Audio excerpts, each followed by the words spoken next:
पहली ननद का ससुराल। हाय हाय ननद, उफ उफ ननद, उह ननद। क्या आपकी ननद भी आपको तीखी मिर्च की तरह लगती है? तो ये कहानी आपके ही दुख को बयां करती है। ये कहानी शुरू होती है नेहा के ससुराल से, जहां अपने जीवन से परेशान नेहा आटा गूंद रही थी। हम औरतों की तो किस्मत ही खराब है। गर्मी हो, बारिश हो, धूप हो या कड़कती ठंड, रसोई का काम हम पर ही सौंप दिया जाता है। ठंड में तो फिर भी दिक्कत नहीं है भाभी, कम से कम चूल्हे के पास तो रहते हैं। और जब इतनी भूख लगती है कि रात को 10-12 बजे भी खाना मांगते हैं, उस वक्त रसोई में आना कितना भारी लगता है मैं ही जानती हूँ। बाकी सबका क्या है, सभी तो कंबल ओढ़ कर आराम से बैठ जाते हैं। और ऊपर से मेरी ननद, कितना भी कर लो इनका पेट तो हमेशा खाली ही रहेगा। अच्छा लगता है अपनी माँ जी और दीदी की बातें सुन ली होगी, वरना मैं सोचूं हमेशा खिलखिलाते हुए रसोई में आने वाली मेरी भाभी आज इतनी छिड़ी हुई क्यों लग रही है। तभी नेहा को संतोष की आवाज आती है। अरे बाथरूम के बाहर पानी क्यों टपक रहा है? ये कैसी सीलिंग बनवाई थी बहू तुमने? ये लो आ गया बुलावा। भागती हुई नेहा अपने ससुर के पास जाती है। बाथरूम के बाहर की सीलिंग तो हमेशा से डैमेज थी पापा जी। मैंने तो कितनी बार कहा बनवा लो और मजदूर भी बुलाया था, पर आप शायद भूल गए कि दीदी ने उसे वापस भेज दिया था ये कहकर कि मैं फिजूल के खर्च करवा रही हूं, तो छत तो अब टपकेगी ही ना। ये तो बहुत ज्यादा टपक रही है। मैं आज शाम को ही छत बनाने वाले को बुला कर ले आऊंगा, वरना पता चला किसी का पैर फिसल गया और कोई गिर गया। नहीं बाबा नहीं, ये नहीं होना चाहिए। मैं फर्श पोंछ देती हूँ और यहाँ ना एक पतीला लाकर रख देती हूँ, सारा पानी उसी में भरता रहेगा। और प्लीज मम्मी जी, आप तो बाथरूम में जाइएगा ही मत। अगर बहुत इमरजेंसी हो तो मेरे साथ चलिएगा, वरना आप गिर विर गई तो रसोई के साथ साथ मुझे आपको भी संभालना पड़ जाएगा। अच्छा सुनो नेहा, आज मुझे 2 टिफिन पैक कर देना। वो मेरा दोस्त है ना प्रेम, उसकी बीवी ने उसे टिफिन देना ही बंद कर दिया। सुबह उठकर टिफिन बनाना ही नहीं चाहती। आजकल की लड़कियों को पता नहीं क्या हो गया है। प्यार से तुम मुझे 10 टिफिन भी बनाने बोलोगे ना तो मैं 10 के 10 टिफिन बना दूंगी। 2 टिफिन की क्या बात, मैं अभी तुम्हारा टिफिन तैयार कर देती हूँ। और मम्मी जी आप टेबल पर आ जाइए, नाश्ता तैयार हो गया है। नेहा अपनी नाराजगी भूलकर घर के कामकाज में लग जाती है। दोपहर के वक्त जैसे ही नेहा सोने जाती है, सुष्मिता के पेट में दर्द होने लगता है। बहू तो सो रही है, अब उसे क्या उठाने जाऊं? इतने में से मैं क्या गिर जाऊंगी। और सुष्मिता अकेले ही बाथरूम जाने लगती है। जैसे ही वो बाथरूम के बाहर पहुंचती है, फर्श पर पड़ा पानी उसे दिखता नहीं और वो फिसल कर गिर जाती है। बहू, बहू! अपनी सास की आवाज सुनकर नेहा भागती हुई उनके पास जाती है और किसी तरह उठाकर कमरे में लाती है। बहू मेरी कमर! थोड़ा सब्र रखिए मम्मी जी, मैं यही हूं, आपको कुछ नहीं होने दूंगी। मैंने डॉक्टर को फोन कर दिया है, वो आते ही होंगे। इन्हें भी फोन कर देती हूँ। नेहा एक ही सेकंड में सभी को फोन कर देती है। अगले ही पल संतोष और रोहन भी वहां आ जाते हैं। आजकल हर तीसरे घर में ऐसे एक्सीडेंट हो रहे हैं। एक तो बारिश का मौसम, ऊपर से आजकल घर इतना कमजोर बनाया जाता है कि बनने के 6 महीने बाद ही छत टपकने की प्रॉब्लम हो जाती है। ऊपर से ये टाइल्स का चलन, वो भी वाइट टाइल्स जिस पर गिरा हुआ पानी भी नहीं दिखता। वैसे घबराने की कोई बात नहीं है सुष्मिता जी, जरा सी मोच आई आपको, 3-4 दिन में ठीक हो जाएगी। आप मुझे दवाइयाँ बता दीजिए डॉक्टर साहब, मैं वक्त पर मम्मी जी को दवाइयाँ दे दूंगी। देखा मम्मी जी, मैंने कहा था ना मैं आपको कुछ नहीं होने दूंगी। संतोष डॉक्टर साहब को दरवाजे तक छोड़ने जाता है, तभी सुष्मिता का फोन बज जाता है और फोन पर कॉल था निकी का। हाँ बेटा, कैसी है तू? आपकी आवाज को क्या हुआ मम्मी? सब ठीक तो है ना? भाभी ने कुछ बोला है क्या? आ जाओ क्या वहां पर? अरे नहीं नहीं बेटा, बहू तो बेचारी दोपहर से मेरे आगे पीछे घूम रही है। वो मेरा पैर फिसल गया ना बेटा। क्या? आप गिर गई मम्मी? हे भगवान, न जाने किसकी नजर लगी आपको। भाभी ने आपकी नजर उतारी कि नहीं? मैं भी आ रही हूं वहां, फिक्र मत कीजिए। आप क्यों फिक्र करती हैं दीदी, मैं हूं ना, मैं सब देख लूंगी। क्या यही रिस्पॉन्सिबिलिटी निभा रही हैं आप भाभी? हैं, मेरी माँ फिसल गई, यही ख्याल रख रही हैं आप उनका? मुझे आप पर जरा भी भरोसा नहीं है, मैं आ रही हूं वहां पर। बस अगले ही पल वो हो जाता है जिसका नेहा को कभी भी इंतजार नहीं था। निक्की पहुंच जाती है अपने मायके।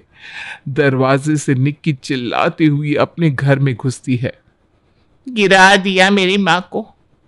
30 साल रही हूं मैं मम्मी के साथ, इतने दिनों में मेरी माँ कभी नहीं गिरी और अब गिर गई। अरे नहीं संभल रही रोहन तुमसे, मम्मी तो कह दो मैं अपने ससुराल ले जाऊंगी उन्हें। नहीं नहीं दीदी, वो बात नहीं है। बाथरूम के बाहर की छत से पानी टपक रहा है। मैंने कहा भी था मम्मी जी को कि मुझे साथ में लेकर जाइएगा, पर जैसे ही मैं थोड़ी देर लेटने गई, मम्मी जी बाथरूम चली गई और फिसल गई। ये सुनते ही निक्की अपनी लड़ाई का टॉपिक भूल जाती है और अपनी माँ के कमरे में जाकर उनसे कहती है, पहले तो भाभी दोपहर में नहीं सोती थी मम्मी, अब ये नया टंटा भी शुरू कर लिया है, अच्छी बात है। दरवाजे पर खड़ी नेहा ये बात सुन लेती है। दीदी आई नहीं कि इनका ड्रामा शुरू हो गया। मैं जानती ही थी ये मम्मी जी से मिलने नहीं आई, मेरी खुशी को आग लगाने आई है। घबराइए मत दीदी, मैंने कुछ नहीं सुना। अरे घबराए मेरे दुश्मन, मैं कोई तेरी चुगली थोड़ी ना कर रही हूं जो घबरा जाऊंगी तेरे आने से। आजा तू भी आजा, अब तो ये घर मुझसे ज्यादा तेरा ही है। मुझे पता लगा कि तू दोपहर में सोती है तो चैन आया मेरे कलेजे को। चलो कोई तो आराम कर पा रहा है, वरना क्या बताऊं मम्मी, मेरी सास एक पैर पर खड़ा रखती है मुझे। मजाल है कि रात के 1 बजे के पहले मैं एक झपकी भी ले लूं।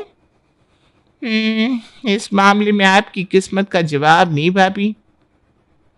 वो तो है दीदी, हर मामले में मेरे ससुराल वाले अव्वल है। आप मम्मी जी से बात कीजिए, मैं तब तक सभी के लिए खाने की तैयारी कर लेती हूँ। नेहा किचन में जाकर सभी के लिए रात की खाने का इंतजाम करती है। खाने के टेबल पर सभी को खाना परोसकर नेहा भी खाने बैठती है। कितना अच्छा लगता है ना जब पूरा परिवार एक साथ खाना खाता है। हाँ बेटा, ये तो है। देखिए सुष्मिता जी, आपके गिरने से भी फायदा हो गया। मैं तो ये चीज नहीं मानती कि ननद के रहते भाभी नहीं बैठ सकती, पर मेरी सास बाबा रे इन चीजों को बहुत मानती है। मेरे ससुराल में तो क्या बताऊं मम्मी, अगर मेरी ननद आई हुई हो और वो खाने की टेबल पर बैठी हुई है तो मेरी सास मुझे उनके साथ खाने पर बैठने तक नहीं देती। और भाई ननद का दर्जा भी ऊंचा ही रहता है, तो मैं भी क्यों ऐसा करूं। जब तक सभी खा नहीं लेते मैं वहीं खड़ी रहती हूँ। क्या पता किसी कब क्या चाहिए हो, सबको खिला कर सबके खाने के बाद ही मैं खाने को बैठती हूँ। सबको खाता देखना मेरा मन तृप्त हो जाता है।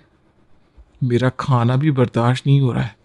2 घंटे मेहनत करके खाना बनाया मैंने, उसमें भी दीदी को चाहिए कि मैं साथ में ना खाऊं। बात तो पते की है बेटा तूने। हमारे जमाने में भी बहुएं कहाँ ससुर ननद जेठ के साथ बैठकर खाती थी, पर आजकल कोई इन नियमों को माने तब ना। किसी तरह निक्की के आने के बाद का पहला दिन तो निकल जाता है। अगली सुबह रात को देर से सोने के कारण नेहा 7 बजे अपने कमरे से बाहर आती है, जिसे देखते ही फुसफुसाती हुई निक्की सुष्मिता से कहती है, इतनी देर से आंख खुलती है घर की बहू की, ये कोई अच्छे लक्षण तो नहीं लगते मम्मी मुझे। मैं घर पर आती नहीं कि भाभी के सारे पैतरे शुरू हो जाते हैं, देर से उठना, पीठ दर्द, सर दर्द और मायके की याद। मैं नहीं समझती क्या मम्मी, मेरा कलेजा नहीं जलता? मेरे जाते ही फट से पराया कर दिया सबने मुझे। अरे नहीं नहीं मेरी लाडो, ऐसी तो कोई बात नहीं है। तू इस घर की बेटी है, तू उदास रहेगी तो घर की बरकत कैसे होगी? देखना कल सुबह ही भाभी बोल पड़ेगी कि दीदी आप आ गई। 2-3 दिन की बात है तो मैं भी अपने मायके होकर आती हूँ उसी बहाने। अरे नहीं नहीं बेटा, बहू अब ये नहीं कह पाएगी, अभी मेरे कमर में मोच आई हुई है ना। कभी कभी ना आप पर तरस आ जाता है मुझे मम्मी, काश मेरी सास आप जैसी होती। अरे मेरी भोली माँ, कब तक अपनी बहू पर मुंह धोकर बैठी रहोगी? भगवान न करे जब तक तुम्हारी आंख खुले तब तक देर ना हो जाए। आप कुछ कह रही हैं क्या दीदी? तो जरा जोर से कह लीजिए। अब 24 घंटे घर में घुनूर घुनूर आवाजें आती रहेंगी तो आदमी का सर तो पकड़ ही लेगा ना, और उस सर दर्द के कारण नींद तो देर से ही खुलेगी। मेरी बोली भी खटकने लग गई भाभी। किसी दिन मेरे ससुराल चलकर देखिएगा किस तरह मेरी सास मेरी ननद के आगे पीछे करती रहती है। इसमें आपकी गलती नहीं है भाभी। जब यहाँ बैठी मेरी माँ ने ही कभी आपको रोका नहीं, तो मैं होती कौन हूँ कुछ बोलने वाली। ये कहकर रोती हुई निक्की अपने कमरे में चली जाती है। कुछ देर बाद सुष्मिता की तबीयत पूछने उसकी सहेलियां घर आती है और अपनी भाभी की चुगली करने का ये मौका निक्की छोड़ती भी कैसे। अरे आधे घंटे से ऊपर हो गया इनको आए, और भाभी से चाय नाश्ता भी पूछने को नहीं बना। हमारे घर का आपसे क्या छिपा है आंटी? बर्तन वाली तो ऑलरेडी है घर पर, कपड़े मशीन में धुलते हैं, डस्टिंग तो मम्मी खुद ही कर लेती है। बच्चा 4 लोगों का नाश्ता। आजकल की बहुओं को ये भी भारी हो गया है। घर वालों को ही यहाँ कोई पूछना नहीं चाहता तो मेहमानों को कौन पूछे। मैं ही जाकर चाय नाश्ता लेकर आती हूँ। किचन में जाकर अपनी माँ की सहेलियों के लिए निक्की कोल्ड ड्रिंक लेकर आती है और वहीं सभी के साथ बैठ जाती है।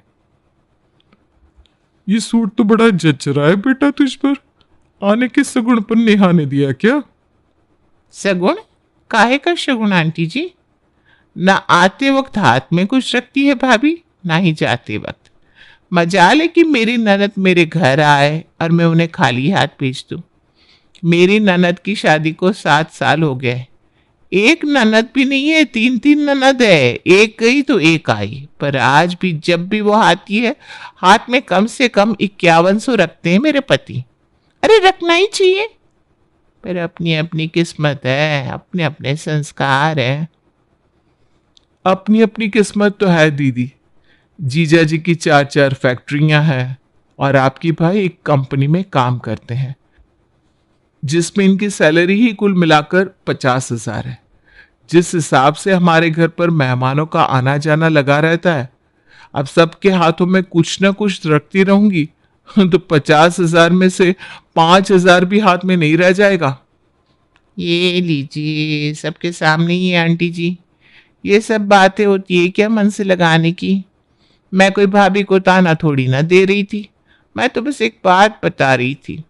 इस तरह छोटी छोटी बातें पकड़ेंगी ना भाभी आप, फिर तो घर चल गया। और कौन सा गलत कह दिया मैंने? बस पहले साल ही आपने मेरे हाथ में जो रखा सो रखा। उसके बाद कौन निकी कैसी ननद, जबकि इकलौती ननद हूं मैं। 4-5 ननदें होती तो बात समझ में भी आती। अरे 1 साल में एक ही बार आना है भाई। तुम दोनों भी ना क्या बातें लेकर बैठ गई। कहाँ थी तुम नेहा, देखी नहीं बेटा? दोपहर में भाभी आराम करती है ना आंटी जी, आप तो उठ गई हैं। भाभी मेहमानों के लिए जरा चाय नाश्ते का इंतजाम कर दीजिए, वरना आपको और सोना है तो सो जाइए, मैं कर दूंगी नाश्ते का इंतजाम। वैसे भी मायके में आकर कौन सा आराम मिलता है मुझे, जब भी आती हूँ हाथ पर चलते रहते हैं मेरे। और इसी तरह कभी किसी बात पर तो कभी किसी बात पर निक्की नेहा को ताने मारती रहती। हद हो गई, क्या करूं मैं यहाँ रुककर, ताने सुनूं अपनी ननद के? आइए ना दीदी मम्मी जी की सेवा करने, तो वही करे आप। कर दी ना गलती आपने भाभी। हर बार दीदी के तानों से बचने के लिए आप मायके जाकर बैठी रहेंगी तो दीदी कभी नहीं सुधरेंगी। चूहा अगर बार बार खाना खराब कर रहा है तो फिर एक बार पिंजरा लाकर उसे पकड़ना ही पड़ता है। अब पढ़ी लिखी है, कोई तरकीब निकालिए। और इस बार नेहा ठान लेती है कि इस मसले का हल वो निकाल के ही रहेगी। क्या सेवा की है दीदी आपने मम्मी जी की, मानना पड़ेगा। डॉक्टर ने बोला था मम्मी जी 3 से 4 दिन के अंदर ठीक हो जाएगी, और हो भी गई। और उसके बाद भी अब तो 1 हफ्ता होने आया। मेरा मतलब आप तो बस मम्मी जी की तबीयत ठीक करने आई थी। आपकी ससुराल में आपकी सास को भी आपकी जरूरत होगी ना। आपके बिना आपका ससुराल संभलेगा कैसे? एक आप ही तो है घर को बांध कर चलने वाली। बात तो बहुत ठीक कह रही है बेटा, तेरा घर तो वही है। सब्जी दूं दीदी आपको? खाने को देखकर ना एक बात याद आ गई। रोहन, मेरी वो फ्रेंड है ना बबीता, आज उसका कॉल आया था। 5 दिन पहले उसकी ननद आई थी। जब से आई हर रोज बबीता के साथ पूरे परिवार को घुमाने लेकर जाती है। आज का डिनर भी उन्होंने बाहर ही किया। बबीता की ननद पता है क्या कहती है? दिन भर भाभी आपको काम करना पड़ता है, अब मेरे आने के बाद भी काम करना ही पड़े तो मेरे होने का क्या फायदा, हम सब बाहर खा लेते हैं। हाँ, पर कहते हैं ना किस्मत किस्मत की बात है। कहाँ बबीता की किस्मत और कहाँ। अगली सुबह 6 बजे तैयार होकर नेहा अपने कमरे से बाहर आती है। अभी तक दीदी उठी नहीं मम्मी? बताइए, यहां इस तरह देर तक सोकर अगर दीदी ने अपनी आदत बिगाड़ ली तो उनके ससुराल वाले तो आपको ही सुनाएंगे ना। अरे ये तो मैंने सोचा ही नहीं था बहू। आप भूलिए ना मम्मी जी, इन्हीं सब कारणों से तो मैं जब भी अपने मायके जाती हूँ मेरी माँ मुझसे सारा काम करवाती है। क्योंकि अगर मायके जाकर मैं आराम करने लगूंगी तो फिर मेरा मन तो करेगा और आराम करो, और फिर यहाँ वापस लौटकर मुझे काम करने में आलस महसूस होगा। आखिर अपना घर तो ससुराल ही होता है ना मम्मी जी, और वहां आलस दिखाना तो सही नहीं है। अरे तू जाकर निकी को उठा और उससे कह दे सुबह का नाश्ता और दोपहर का खाना वही बनाएगी। जब से आई है एक काम नहीं किया उसने। अगर उसकी काम करने की आदत छूट गई ना तो बेकार में उसके ससुराल वालों के सामने मेरी नाक कट जाएगी। और यहां निक्की फंस जाती है। किसी को पराठे खाने हैं तो किसी को फुल्की, किसी को पनीर की सब्जी तो किसी को दाल फ्राई। खाना बना बना कर निक्की परेशान हो जाती है। ये क्या हो गया मम्मी को आज? इतना काम तो मैं अपने ससुराल में नहीं करती। इतना क्या, वहां तो मैं कुछ भी नहीं करती। मम्मी जी है, मेड है, यहाँ रुककर अब फायदा नहीं है। इतना काम करने के बाद तो चुगली करने की ताकत भी नहीं बचेगी मुझ में। और नाश्ते के काम से ही थक कर निक्की अपना बैग पैक कर लेती है और ससुराल निकलने की तैयारी करने लगती है। ये तूने कहाँ जाने के लिए बैग पैक कर लिया बेटा? हाँ, वो मेरे दिमाग में ना भाभी की बात आ गई मम्मी। मैं ही तो हूँ जो मेरे ससुराल को बांध कर चल रही हूँ। मेरे बिना वहां मम्मी जी को कौन संभालेगा। मैं तो यहाँ बस आपके लिए आई थी। अब आप ठीक हो गई हो तो मैंने बैग पैक कर लिया। मैंने भी बैग्स पैक कर लिए दीदी, मैं भी आपके साथ चल रही हूँ और जाना भी चाहिए मुझे। मैं भी तो देखूं कि कैसे आप अपनी ननदों की खातिरदारी करती हैं, तभी तो जाकर मैं सीखूंगी, है ना मम्मी जी? ऐसी बात है तो जा बेटा, तू होकर आ। हैं? नहीं नहीं। और नेहा की चाल के आगे निक्की ऐसी फंसती है कि दुम दबाकर अपने ससुराल भाग जाती है। और इस दिन के बाद निक्की कभी भी नेहा की बुराई करने की सोचती भी नहीं है।